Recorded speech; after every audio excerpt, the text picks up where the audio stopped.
Good morning. Tales from the Riverbank. It's down there, some distance away.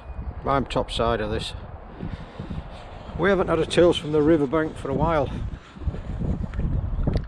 Got a couple of stories and then a bit of a chat about how the ambulance seems to be portrayed on social media, and that speaking to your doctor or calling 111 isn't as good as talking to Gladys or Mavis on Twitter and let them give you the advice.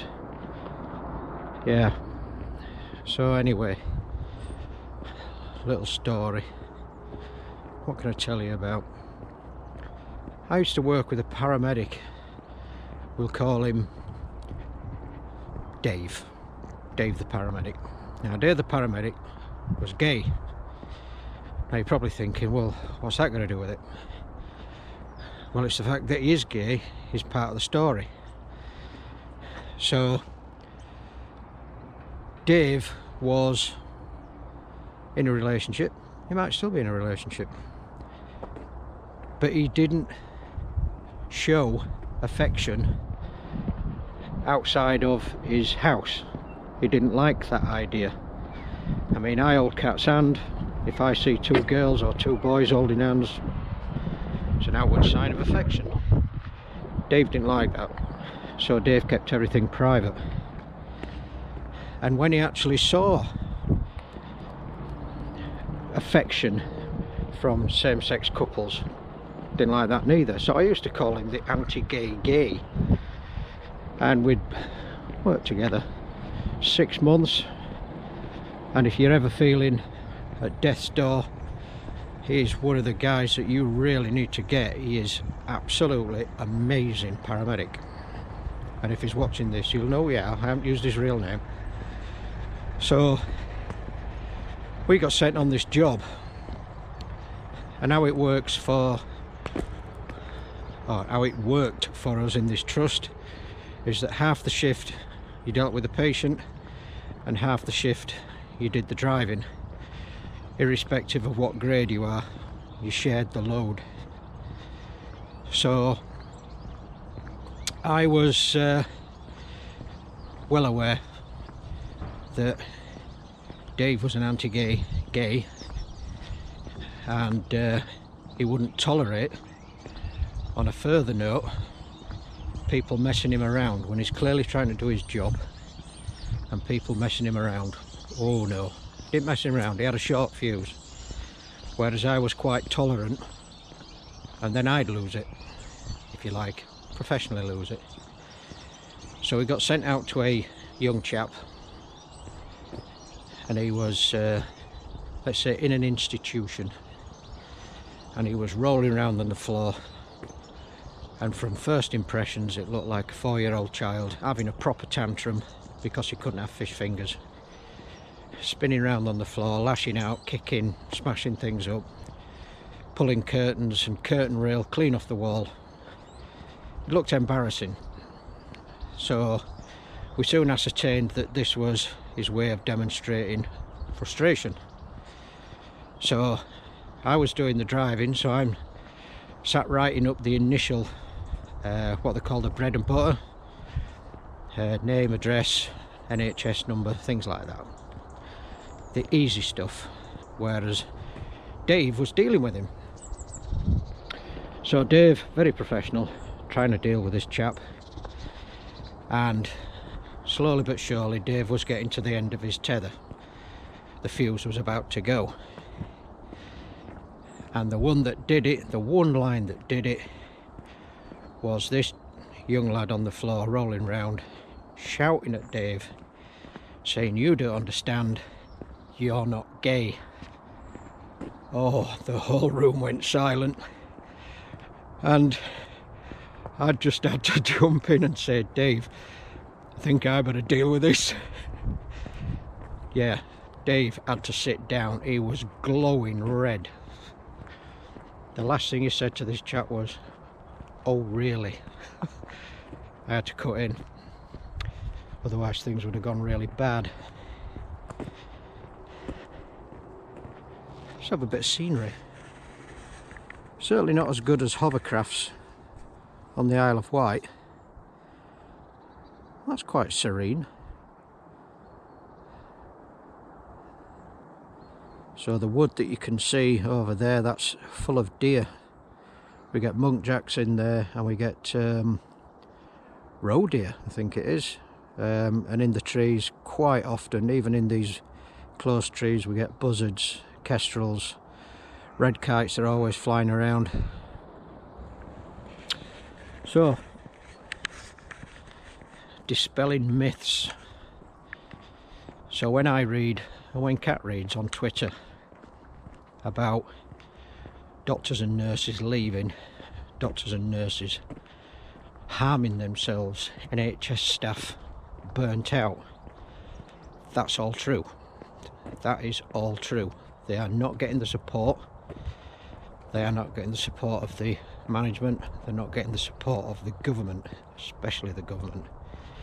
This government, whichever way you vote, seems to be hell-bent on spending money on their friends instead of people. And I personally don't like that. So anyway, what happens when you call an ambulance? First off, you've got to ask yourself, do I need an ambulance? And if you just ask yourself, am I going to die? Is my friend or my relative going to die? Do they have chest pain? Can they breathe? Have they had a serious traumatic incident? Then yes, you need an ambulance. If you've had a fight with your boyfriend and you've just got a bit stroppy, you don't need an ambulance. If you've stumbled in the garden playing football and you've hurt your leg, you've got another leg, can you walk on that? Is there any way that you can get yourself to a walking centre or speak to your doctor? It's more of, can you use your common sense? Too many people just immediately say, I want an ambulance. Some people need to understand what triage means. Right, there's a few people about, so I'm just going to stop filming because I look like a right geek. Railway line over there. These fields is where you see all the deer, but they're always in the far distance, so you need binoculars to see them. Triage. It's a French term and it means to sort, just in case you didn't know. Sorry if you already knew.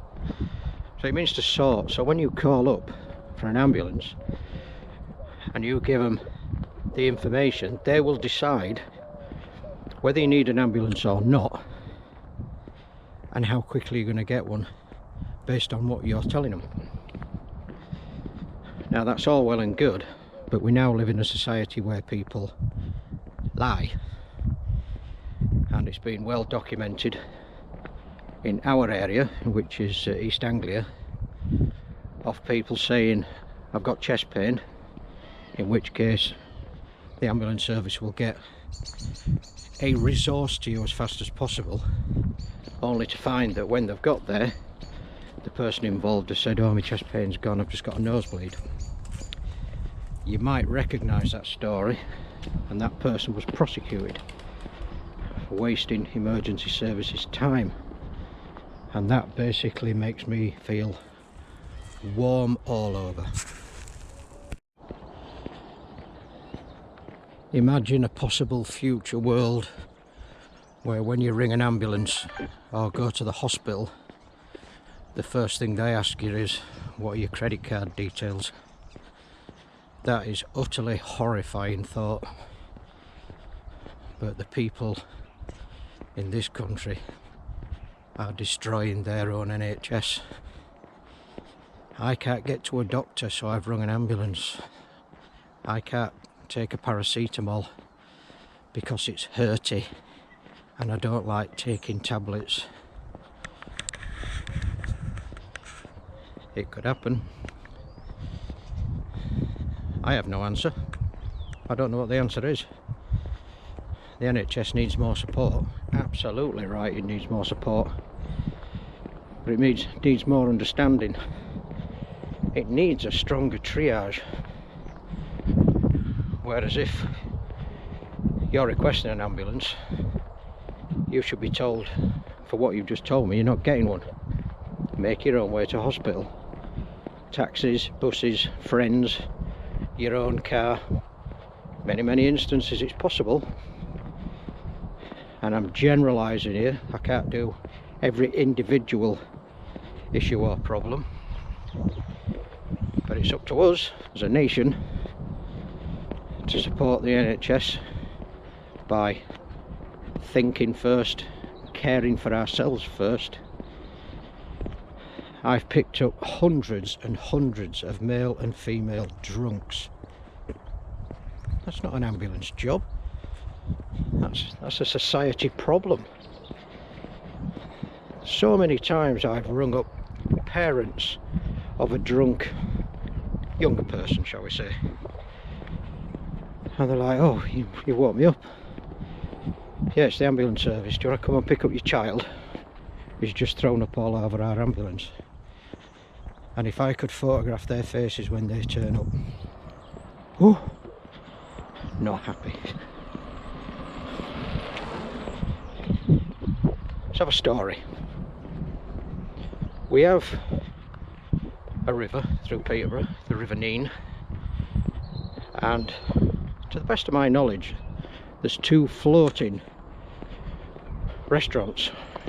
One called the Grain Barge, which is to the right of the town bridge, whichever way you come from, and then on the opposite side of the Grain Barge is a double-decker boat, if you like, called Charters, which is, it's quite a huge boat actually. I think it's Dutch in origin. It's been there many years. Charters does real ale, great fan, and they put bands on, music on. It's a really nice event. And then upstairs is a oriental restaurant called East, and the food is absolutely incredible. That for me is one of the jewels of Peterborough. There's not many. The cathedral's the other one. If you're a bit religious or you're a bit into architecture, an absolute must if you come to Peterborough. So, a colleague of ours was sent out to Charters, which, as I've just stated, is a boat. It's on a river. And she was dealing with a gentleman on the floor, I think it was a collapse, and requested backup. So, as you could probably call from previous videos, a rapid response vehicle is a car with a single occupant, and a DSA is a double staffed ambulance with 2, maybe 3 staff. So she just needed some help. Anyway, because of the nature of the incident, I had to do inline stabilization. What you see on football matches when those big brave footballers go up and kick a ball about, fall over, and the physios run on and instantly hold their neck, which is called the Mills position, manual inline stabilization. The head is simply not going to fall off, trust me. So I was asked, can you do Mills position? Yeah, sure. So I'm quite close to the patient. I'm there just talking to the patient, calming them down, chatting about the world, just to keep them safe and loved. And after about 10 minutes, the girl paramedic leant over and whispered in my ear, "Steve, the floor's moving." And I said, "Yes, I know. We're on a boat."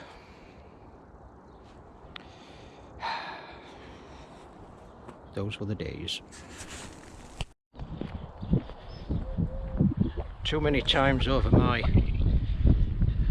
10-year service with the NHS, I got sent to jobs that didn't require an ambulance.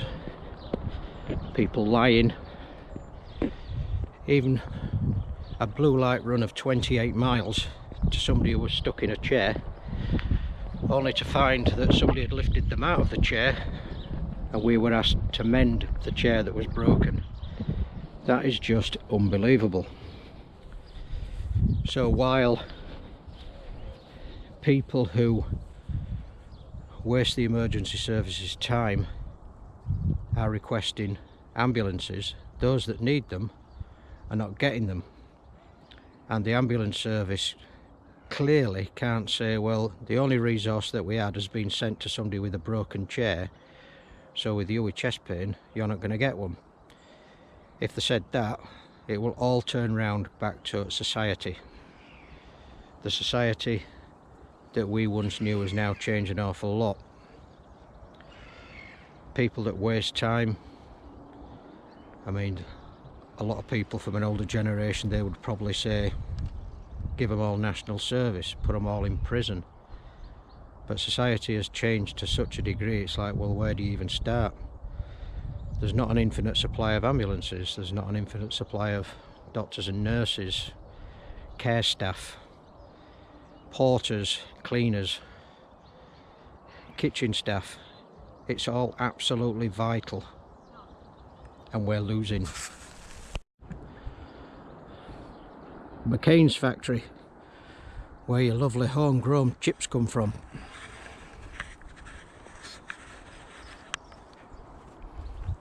You've probably seen lots of news reports of ambulances parked up at the hospital,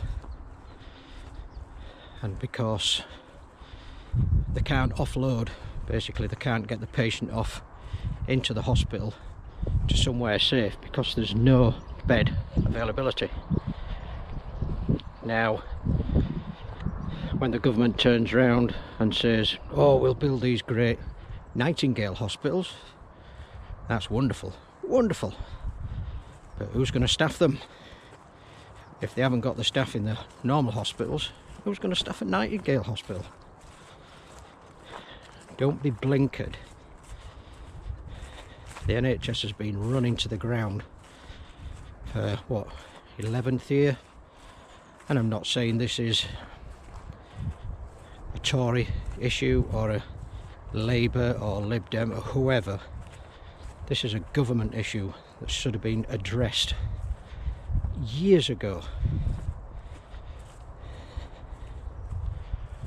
I've been sat outside hospitals 6 hours, easy, 6 hours, going in and out of the hospital to get extra oxygen cylinders to keep our patients stable and happy.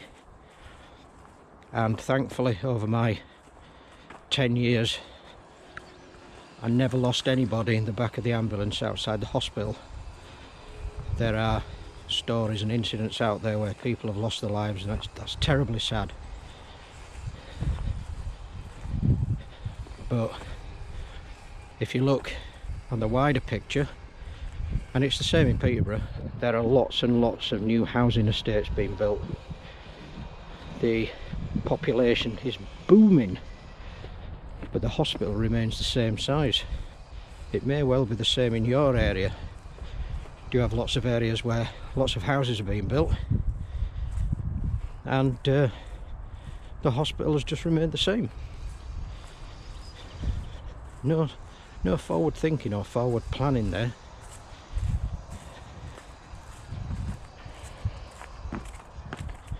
Trauma. Oh, don't hiss. Look at this. Don't hiss. I always say hello to you. Every time I walk past, I say hello to you. Every day they hiss at me. Anyway, trauma. If you ever watched ambulance documentaries, or what do they call it, Holby City, things like that, there's a programme called, is it just called Ambulance? From Manchester, and my mate Richard McManus is on that. What a lad, great lad. Anyway, they use a, is it an acronym? Atmister, Atmister. I'll try and remember this. So A is age. What is the age of the patient? T is time. What time did the incident happen? Because a lot of future interventions are dependent on the time of the incident. Like strokes, for instance, we've got what they call the golden hour, the onset of stroke symptoms, to an intervention that can rapidly increase the likelihood of a good recovery within an hour. As soon as it goes over the hour, things start getting a bit, yeah, not as well as we want to plan it.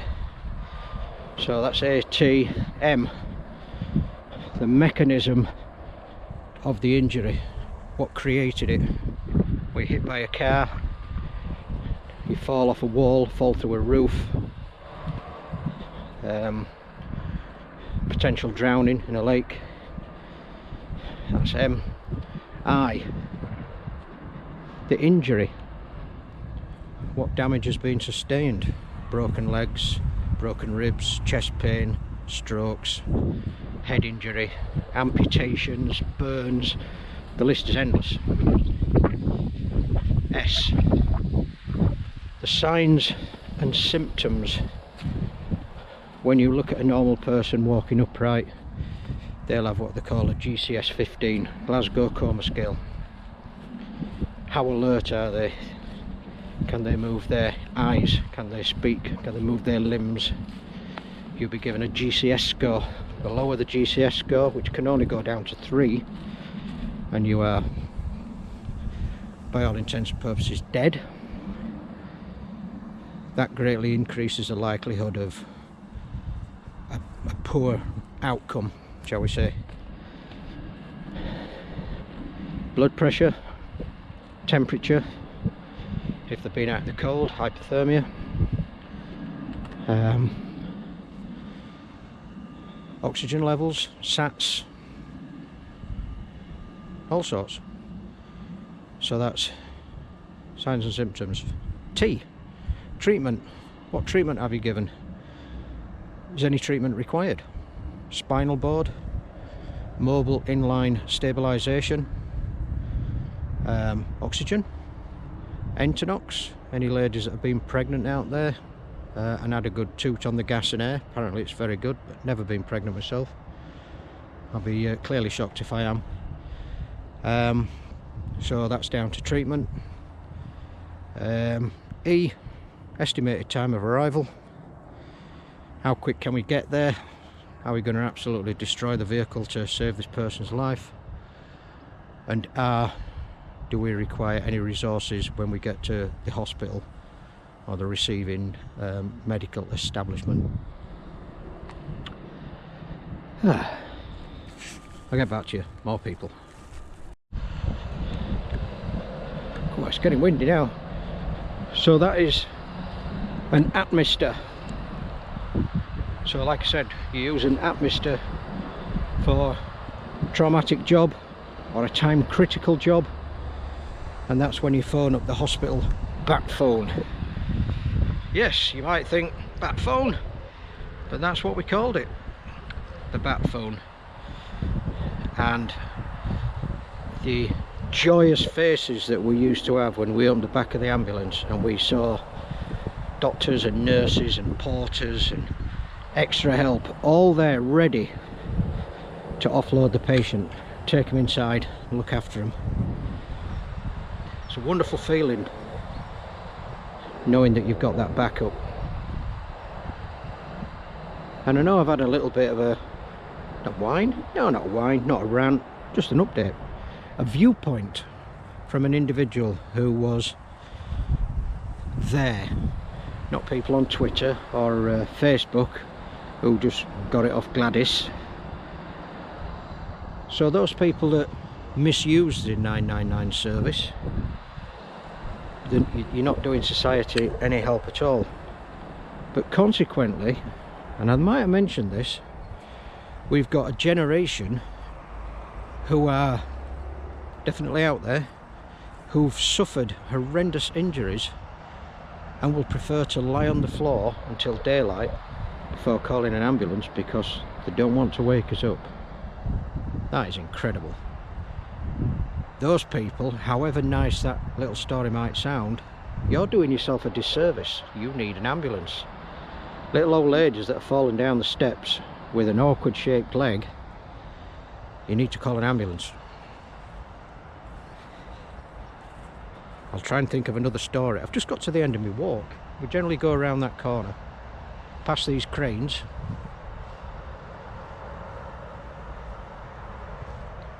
I'll think of a story. A little story. I'm going to try an Irish accent. So Ken in Dublin, who clearly can do an Irish accent better than me, I'll apologise. So here goes. So a few years ago we were sent out on a job and went to this patient's house, and the entire family was Irish. Lovely, lovely family, well caring. Always got a big space in my heart for the Irish. They always seem to be so welcoming, always smiling. And more people are coming. I'll get back to you. Good gracious. Right, so we're in this Irish family's house and I was dealing with a patient, and I was well aware that a male member of the family, elderly gentleman, staring right at me. So I'm thinking, whoa, what's going on here? And this gentleman said, sorry about this accent, "Morning, doctor. Do I know you?" And I said, I don't know. I don't think I've been to this address before, but I'm not a doctor. I found out that some elderly Irish just use that term for a majority of people in the medical industry. So I wasn't upset. Not all upsets me really. So I said, "No, I don't think so, sir. But you may have seen me around. I know you. I've seen you somewhere before. What's your name?" And I said, I've showed him my pass, which you have to do before you enter the building. It's got to be on display. And he's saying, "I've definitely seen you before. Have you ever been on television?" I said, I've been on television many years ago, but just I got caught outside Leeds United when Terry Venables were coming. And I've been in five local papers. So he might have seen me on there. Anyway, there's clearly some confusion going on. But as I'm trying to focus on the patient, he's constantly asking me questions, trying to satisfy his own curiosity. "I definitely know you, sir. I've seen you somewhere before. I'm sure you're famous. I've seen you on the TV. I've seen you on the TV. Tell me, what's your name?" So, just to humour the rest of the family who were now in fits of giggles, I said, "Dr. Zhivago." "I knew I'd seen you before. What a wonderful film. You were great in that." I didn't have the heart to tell him that it wasn't me. It was Dr. Zhivago. Was it Omar Sharif? I don't know. I'd like to show you some deer, but they're just too far away. Anyway, battery's getting low.